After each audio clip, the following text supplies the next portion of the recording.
Bonjour à tous. Merci d'être là pour cette dernière conférence, pour cet ultime jour du Salon Emballage Paris. Aujourd'hui, pour conclure, on va parler de la collaboration et de la collaboration dans un contexte bien particulier, la collaboration dans le développement de solutions d'emballage durable pour le secteur de la logistique et de la supply chain. L'idée aujourd'hui dans notre secteur, de plus en plus, c'est de co-construire ensemble, de se réunir et pour concevoir, in fine, un écosystème intelligent et performant pour agir durablement sur le développement d'emballages durables, plus responsables, et spécifiquement dans les secteurs logistiques et transport.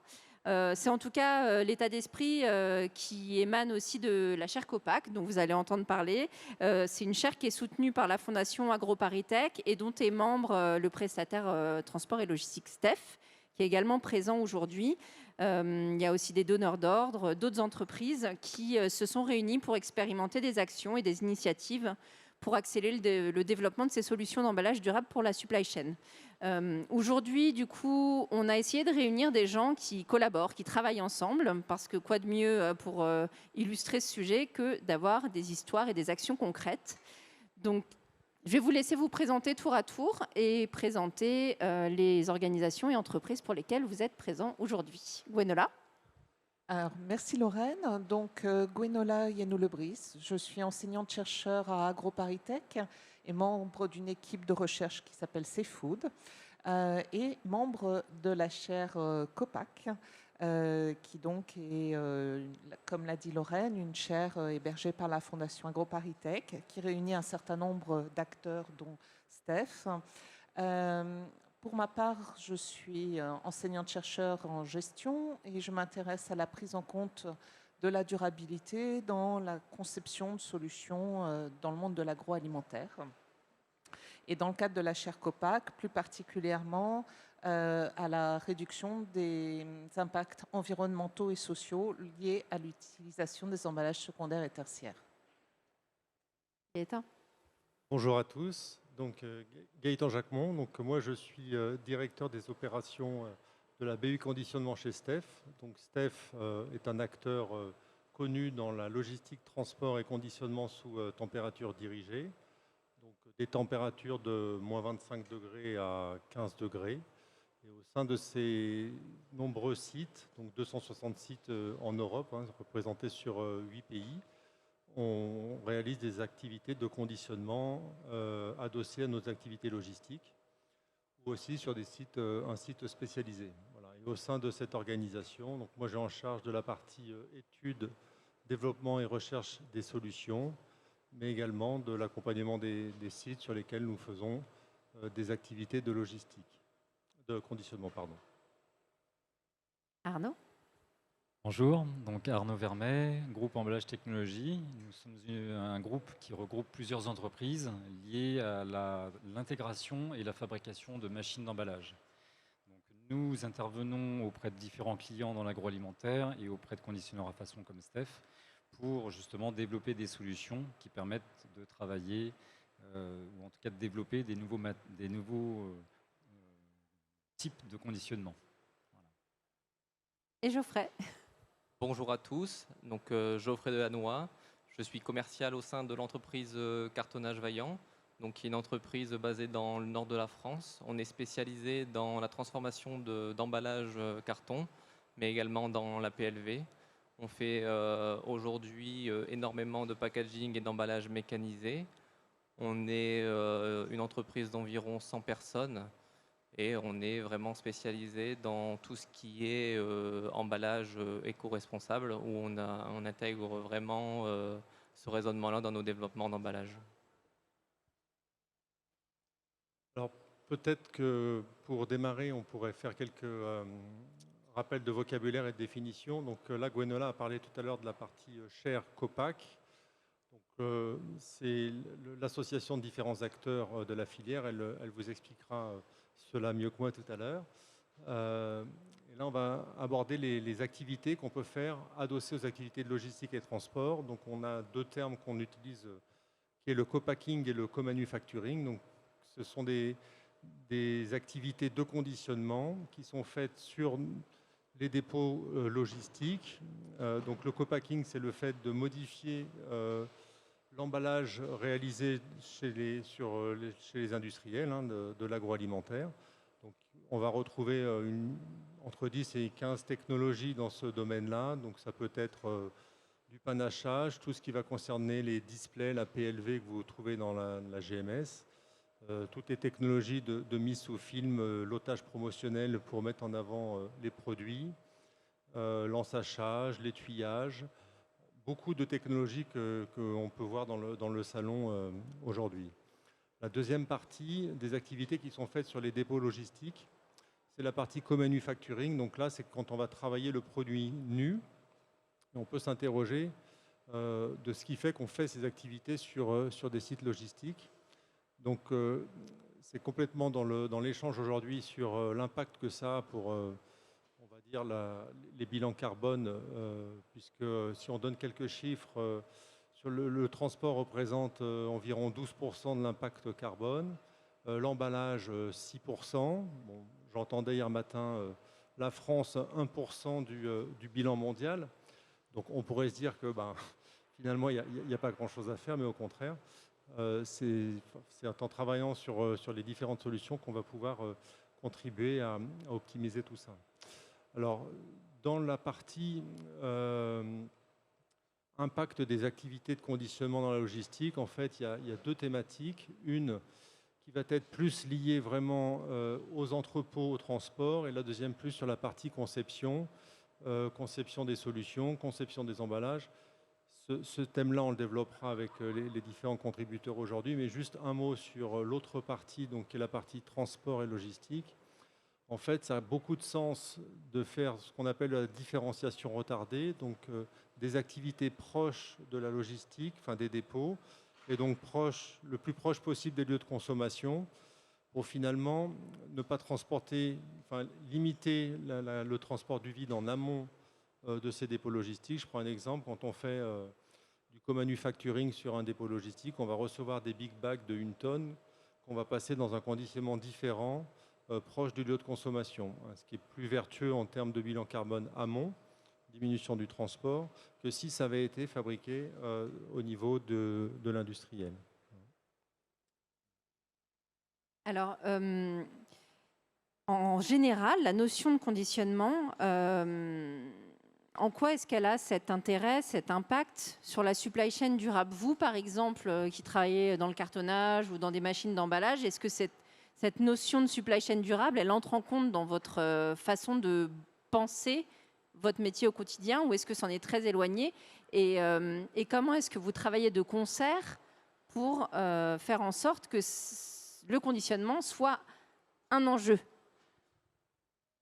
Alors, effectivement, nous, en tant que professionnels, pour concevoir, développer des machines d'emballage, on va intervenir sur la mise sous film plastique, qui était, je dirais, le composant, le matériau classique utilisé historiquement depuis des années.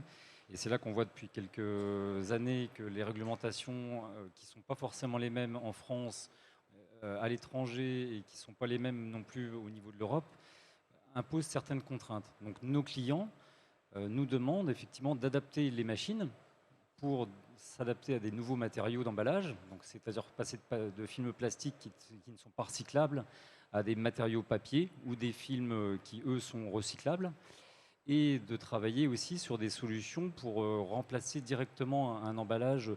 Je prends l'exemple de Savéol qui fait des barquettes de tomates cerises. Les tomates cerises étaient en barquettes plastiques avec un suremballage film plastique. Ils ont changé complètement le conditionnement pour passer en emballage carton. Donc ça, c'est sur la partie co-manufacturing où finalement, on va avoir des produits qui sont nus, qui sont emballés d'une façon différente. Donc c'est là qu'on va pas forcément adapter les machines, mais en tout cas adapter des machines qui existent déjà pour transformer le conditionnement d'origine. Après, sur la partie co-packing, c'est là qu'on va retrouver justement le suremballage, où les films plastiques sont à remplacer par des systèmes de bandeaux carton, par des systèmes de dépose d'étiquettes, toujours dans l'objectif de pouvoir réduire l'impact au niveau des déchets. Vous nous avez parlé de réglementation et d'objectifs justement sur cette question des déchets quand on préparait la conférence. Alors, oui, c'est-à-dire, pardon. On parlait d'un objectif 2025 là, sur 65% des déchets d'emballage Alors non, c'est recyclables. peut-être pas forcément avec moi, mais c'est vrai Ouais. qu'à 2025, il y a beaucoup d'aspects, ou en tout cas d'objectifs qui sont fixés, mais qui sont pas forcément réalisables. Comme la précédente conférence le disait, il y a beaucoup de choses qui sont mises sur le papier, mais aujourd'hui, les filières de recyclage, par exemple, n'existent pas, ne sont pas toutes en place. Et ça dépend des pays. En Allemagne, ils sont en avance sur certaines filières, et en France, on ne les a pas toutes. Donc aujourd'hui, il n'y a pas forcément encore possibilité à 2025 d'utiliser des matériaux complètement recyclables. Les matériaux recyclables, ils ont besoin aussi d'avoir les propriétés techniques de contraintes par rapport aux produits qui font qu'aujourd'hui, il y a beaucoup de choses qui ont été développées, qui sont en place, qui marchent bien, mais il y a encore beaucoup de choses à faire. On voit finalement qu'il n'y a pas une seule solution. Souvent, ce sont des combinaisons. Donc, il va y avoir un travail sur la partie matière. Par exemple, la tendance aujourd'hui sur la partie plastique, c'est de coller aux choix matériaux qui sont en lien avec les filières de recyclage en place. Donc, le PE, par exemple. Donc, on voit beaucoup de sachets plastiques dans nos métiers de co-packing ou de co-manufacturing qui vont vers ce type de matériaux.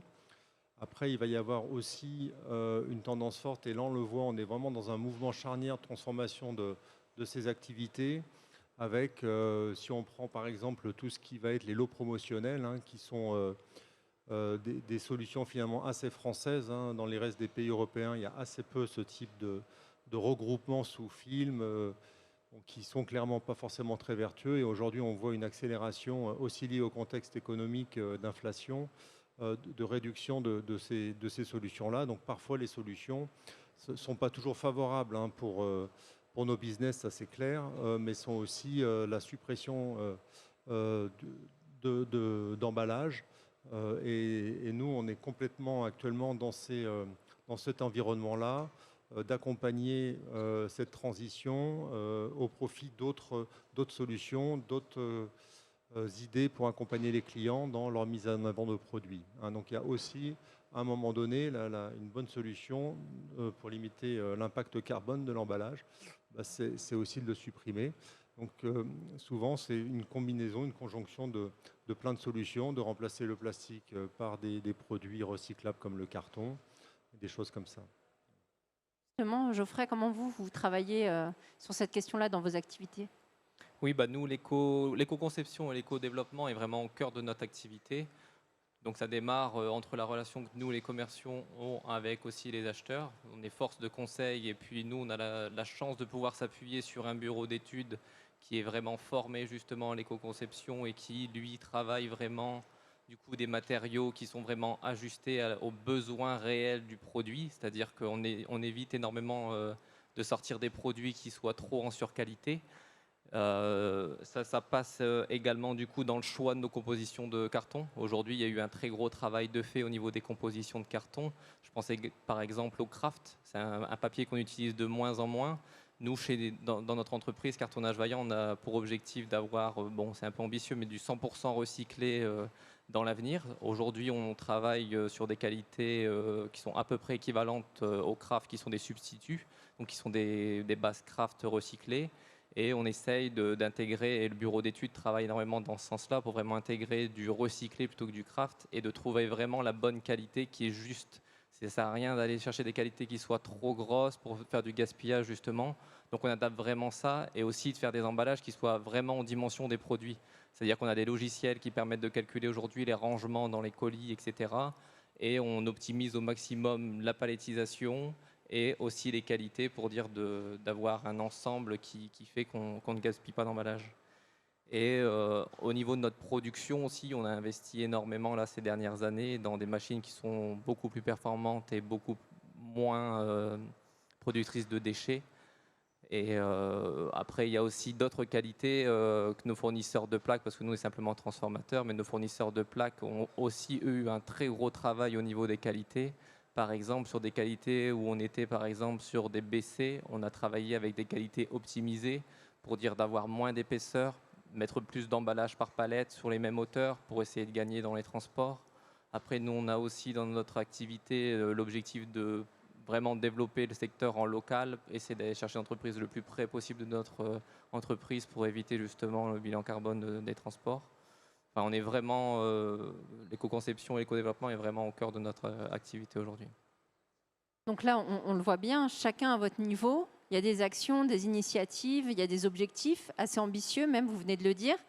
Et finalement, là, tout l'objet de la chaire, dont va nous parler Gwenola, c'est de se réunir et c'est de mutualiser les forces. Est-ce que vous pouvez nous expliquer un peu la genèse de ce projet et comment ça fonctionne ou ça va fonctionner à l'avenir ? Alors, la genèse, en fait, elle est basée sur la rencontre de plusieurs acteurs, des acteurs de la recherche, de la logistique comme Steph, et d'acteurs des filières de collecte, de recyclage et de la production de nouveaux matériaux, avec un constat commun. Alors, souvent des rencontres qui se sont faites d'individu à un individu et qui avaient en même souci commun des questions sur les impacts environnementaux de ces emballages, des filières qui les utilisent. Et le constat finalement que les informations dont on dispose et dont chacun dispose sur ce qui se passe à l'étape suivante, sur comment finalement cet emballage il va être collecté, il va être véritablement recyclé suivant le lieu dans lequel il va finir sa vie. Tous ces éléments-là, ils ne sont pas faciles à obtenir, ils sont très fragmentaires. Il y a beaucoup de réglementations, c'était évoqué dans la conférence précédente, qui sont en train de se mettre en place, qui vont se mettre en place, qui obligent à des changements de matériaux, avec des questionnements quand même sur l'impact de ces changements de matériaux, le recyclage. Combien de cycles sur les matériaux? Est-ce qu'au bout d'un certain nombre de cycles, on risque d'avoir une certaine pollution? Cette biodégradabilité de certains matériaux, est-ce qu'elle donne lieu à une pollution des sols, de l'air? Pour l'instant, on a quand même un certain nombre de questions. Je pense qu'ils sont très partagés par tous les acteurs de ces filières. Donc l'objectif de la chaire n'est pas de dire nous on a la solution et on va résoudre les problèmes d'un seul coup de baguette magique, mais c'est d'être d'une part un lieu qui mette en rapport les différentes personnes qui interviennent dans la proposition de nouveaux matériaux, dans les circuits logistiques, dans les filières de fin de vie, pour partager des connaissances, faire le constat aussi des trous de connaissances, c'est un peu un langage de chercheur, je m'en excuse, et essayer de contribuer, d'une part à dire attention, là pour l'instant on ne sait pas, c'est aussi un rôle que veut se donner la chaire, de revenir vers les politiques publiques et dire peut-être, nous, le constat qu'on fait là, c'est qu'il y a des solutions, mais qu'on ne sait pas véritablement ce qu'elles donnent à voir. Alors je pense que, comme je disais, il y a un certain nombre d'acteurs qui en sont conscients, mais je crois que c'est aussi le rôle de la science à certains moments de le poser de façon scientifique. C'est aussi quand même d'essayer de répondre à certaines de ces questions. Donc on a plusieurs projets de recherche qui sont en dépôt et en démarrage aujourd'hui, notamment sur les questions de biodégradabilité des plastiques ou des bioplastiques. Donc voilà, c'est d'assembler ces personnes-là et d'essayer de contribuer à ce qu'il y ait ce mélange de connaissances, ce partage de connaissances pour véritablement améliorer de façon systémique, parce qu'on peut tous travailler dans notre coin, mais on voit bien qu'il y a une limite à un moment au développement de solutions globales qui soient véritablement meilleures pour l'environnement. Donc on pense que c'est une des dimensions qui doit être mise en place, cette communication. Donc oui, c'est en effet complètement vrai. Si on prend l'exemple de Steph, donc Steph c'est finalement un prestataire de service, donc ça veut dire qu'il est sous les ordres de ses clients. Donc nous, on va avoir des clients qui vont exprimer un besoin. J'ai besoin de développer tel type de conditionnement. Donc je crois qu'il y a en effet, il faut travailler sur l'amont. Donc nous, d'aller plus vers les clients pour comprendre leurs besoins et voir sur quel levier on peut agir pour les orienter peut-être plus vers des solutions de développement durable. Et avec nos partenaires fabricants machines ou fabricants d'emballage, aujourd'hui, c'est un cercle qui travaille très bien. Donc, on est vraiment en contact sur les conceptions. On se parle beaucoup.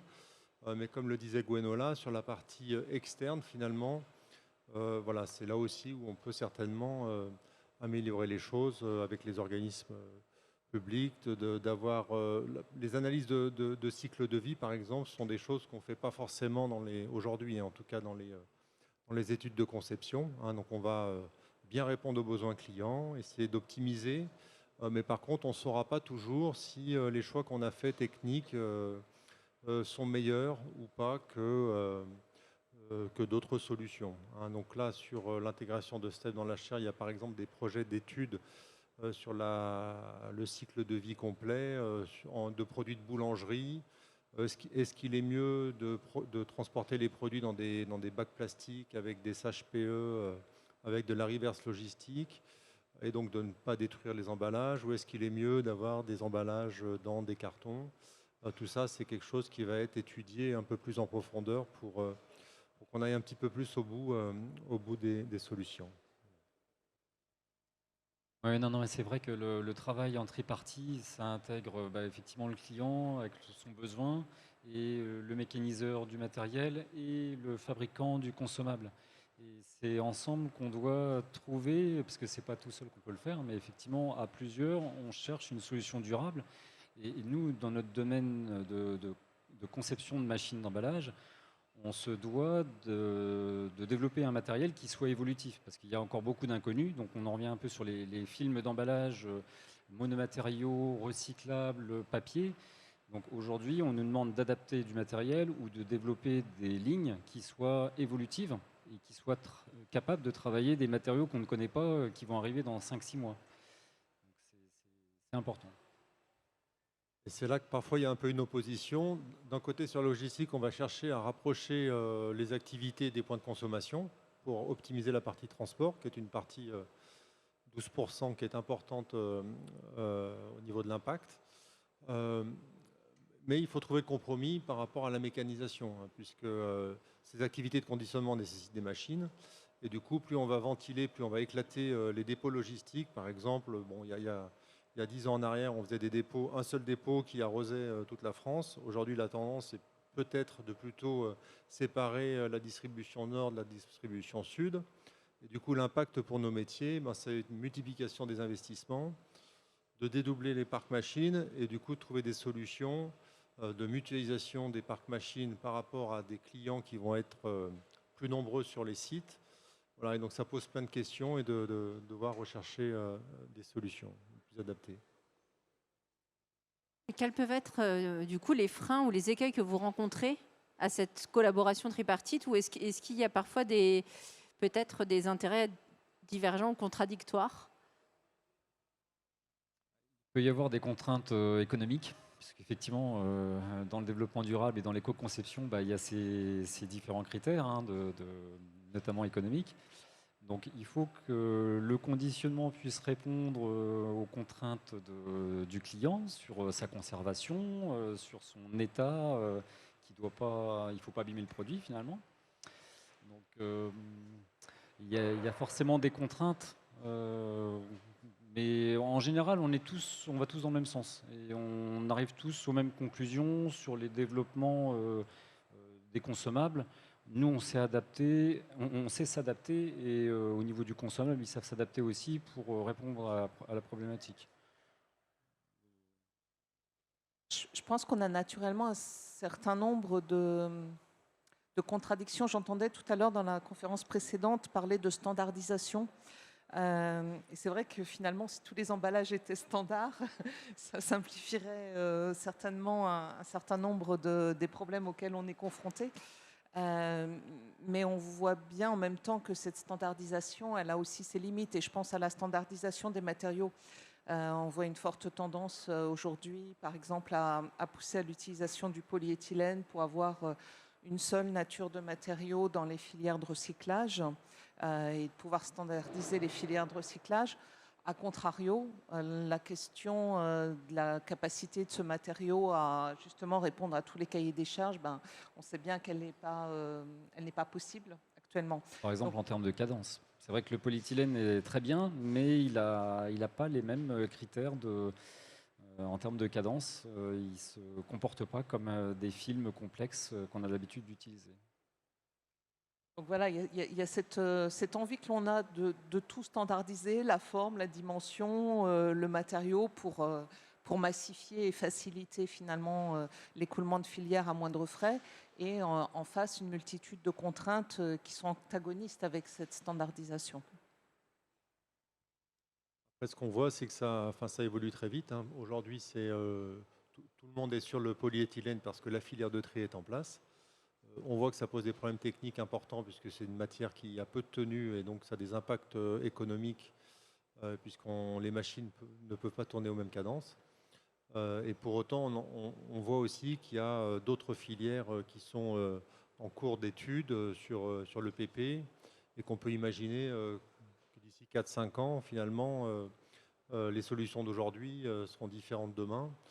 Et donc ça nécessite voilà, de s'adapter et puis de rester à l'écoute. Tout à l'heure, j'ai vu dans le salon, et je suis un peu tombé de ma chaise, un film transparent qui est à base de cellophane, hein, donc de cellulose de bois. C'est quelque chose qu'on cherchait nous depuis longtemps, donc ça montre aussi que on a besoin de mieux communiquer et que il existe aujourd'hui des matières qui sont plus vertueuses, en tout cas qui semblent plus vertueuses, et ça méritera d'avoir une étude du cycle complet scientifique et approfondi. Mais voilà, il y a en tout cas plein de choses qui sont faites pour aller dans le bon sens. Justement, Gwenola, est-ce que vous pouvez nous en dire un peu plus peut-être sur des projets d'études ou des mises en œuvre concrètes, ce sur quoi vous travaillez? Donc ce sont les premiers projets là, qui sont en démarrage sur la chaire COPAC. Alors on a différentes natures de projets. Comme Gaëtan le disait tout à l'heure, on a des projets qui démarrent sur l'analyse de cycle de vie, sur des emballages secondaires, tertiaires, en associant prise en compte des emballages et de la logistique, avec une dimension analyse de cycle de vie pour l'environnement, mais aussi pour les usages. On a également des projets qui ont débuté sur la biodégradabilité de certaines matières plastiques, avec justement des origines de matériaux différents, cellulose ou d'autres natures, avec un questionnement sur la traçabilité des composants qui sont dedans dans la décomposition, mais aussi sur la capacité à être vraiment biodégradables et dans quelles conditions ils sont vraiment biodégradables. Alors ça, c'est quand même une question, je pense, importante, parce qu'aujourd'hui, pour les chimistes, ils n'ont pas trop de données sur véritablement. Il y a des questionnements sur est-ce qu'il y a des résidus, est-ce qu'il y a des substances toxiques qui restent, et en réalité, il y a assez peu d'études. Donc voilà, il faut clarifier ça. On a aussi des travaux sur la reconstruction d'un emballage pour des aliments très particuliers qui sont distribués sur des zones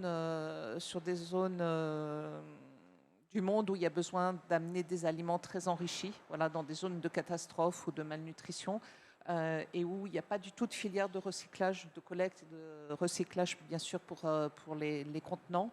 Et donc, l'idée, c'est d'aller travailler sur de l'inidose qui soit la moins polluante possible. Donc, voilà, ce sont 3 projets qui ont démarré là. Alors, on a un absent autour de la table, c'est le donneur d'ordre. Comment est-ce qu'il aborde, lui, cette question, vos clients, comment est-ce qu'ils abordent cette question de l'éco-conception, de l'emballage durable? Nos clients sont organisés pour travailler ces sujets-là, hein. Ils ont des services, souvent ce sont des structures qui sont plus staffées que des prestataires comme nous. Donc, ils prennent en compte dans leur conception, puisque la majorité des conceptions d'emballage sont faites chez eux pour leurs produits. Nous, on n'en fait qu'une toute petite partie dans nos activités. Voilà, donc après, c'est un travail qu'on fait aussi, nous. On est structuré en bureau d'études avec des ingépacs qui travaillent ces sujets-là. Voilà, c'est fait des 2 côtés. Mais les clients sont déjà, bien sûr, conscients et prennent en compte cette partie-là. Et chez vous, chez Cartonnage Vaillant, par exemple, comment vous travaillez avec eux? Bah, de la même manière, dans tous les cas, on a, je pense, à peu près la même typologie de clientèle, hein. On est vraiment présent, nous, principalement dans l'agroalimentaire et dans tout ce qui est laboratoire. Donc on a sensiblement la même clientèle qui réagit et qui est organisée et qui travaille, du coup, nous, avec notre bureau d'études. Et généralement, ils ont des bureaux d'études intégrés qui ont déjà vraiment cet aspect-là au cœur de leur développement. Est-ce que est-ce que c'est nouveau, ce genre de demande, ou est-ce que ça fait longtemps qu'ils travaillent sur ces questions-là? Ça s'accélère clairement depuis quelques années. Enfin, quand je dis quelques années, c'est 3-4 ans. Je pense qu'il y a une vraie prise de conscience des consommateurs sur la partie plastique, hein. Donc, qui poussent les clients distributeurs à faire des demandes eux-mêmes aux industriels, aux marques, pour qu'ils fassent cette transformation. Donc, nous, on voit dans nos activités, en tout cas, une vraie accélération depuis 3-4 ans. Voilà, après, c'est vraiment un moment avec ce qui se passe sur l'inflation des matières premières, l'inflation en général, qui fait que ça accélère cette transition. Le suremballage, par exemple, est quand même quelque chose qui peut être amélioré par la digitalisation de la promotion, enfin d'autres façons de faire, qui fait que voilà, on est vraiment dans une période charnière sur le métier et on accompagne cette transition. Oui, je pense que la question de l'éco-conception des emballages, elle est posée quand même depuis assez longtemps, puisque réglementairement, c'était un des premiers sujets qui avait été traité au niveau, enfin, qui a commencé à être abordé au niveau européen. Donc, c'est quand même une thématique voilà, présente depuis un certain temps, mais clairement, le réglementaire, depuis quelques années, a mis beaucoup de pression sur ce sujet-là. Ça fait quand même un moment qu'en France, on n'est pas forcément un bon élève de l'Europe sur cette thématique aussi.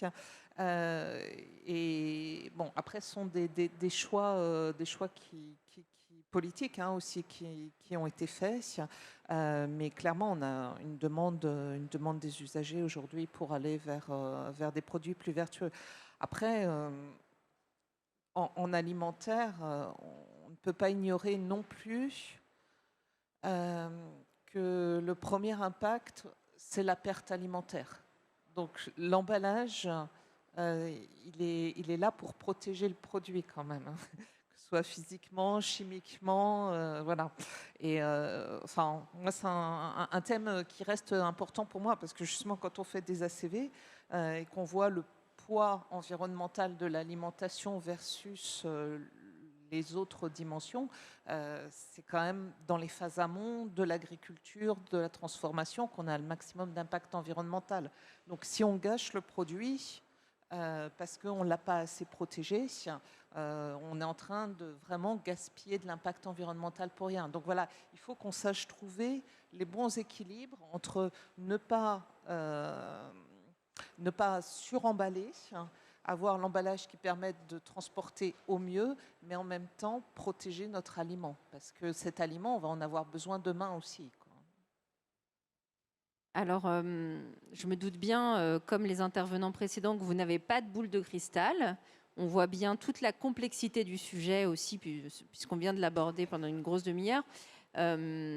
Mais chacun à votre niveau, quelles évolutions vous pourriez imaginer demain, déjà pour continuer d'avancer sur cette question d'emballage durable d'éco-conception et pour avancer ensemble, parce que c'est aussi ça l'idée qu'on essaye de transmettre aujourd'hui, c'est qu'en travaillant ensemble, en collaborant, on avancera mieux, et alors plus vite, je ne sais pas, mais en tout cas plus efficacement.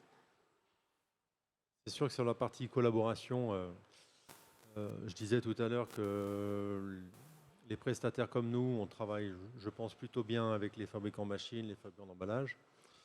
Il faut certainement s'interroger sur comment on peut mesurer ce qu'on fait, hein. C'est peut-être les premières étapes. Donc, il n'y a pas dans la culture des développements, et ça je pense que c'est dans de nombreuses entreprises, le fait de mesurer les impacts des solutions, hein. Donc, l'analyse des cycles de vie, ça peut être une idée d'intégrer ça dans les bureaux d'études, hein, de comment on fait pour quand on a une solution, bien mesurer son impact. Il y a tout ce qui va être la communication avec les services extérieurs. Donc ça peut être des organisations comme la Shercopa qui nous permettent d'échanger avec l'ADEME, Citeo, pour vraiment s'assurer que les choix qui sont faits sont les bons. Voilà, ça peut être une première partie des actions qu'on peut faire. Sur la partie technique, ensuite, on voit que ça évolue très vite. On parle de produits biosourcés. Nous, on est déjà dans des actions de travailler sur des nouveaux matériaux qui ne sont pas encore vus dans les salons. Donc, on essaie, grâce à nos clients qui nous poussent là-dessus, d'avoir un temps d'avance sur les matériaux de demain.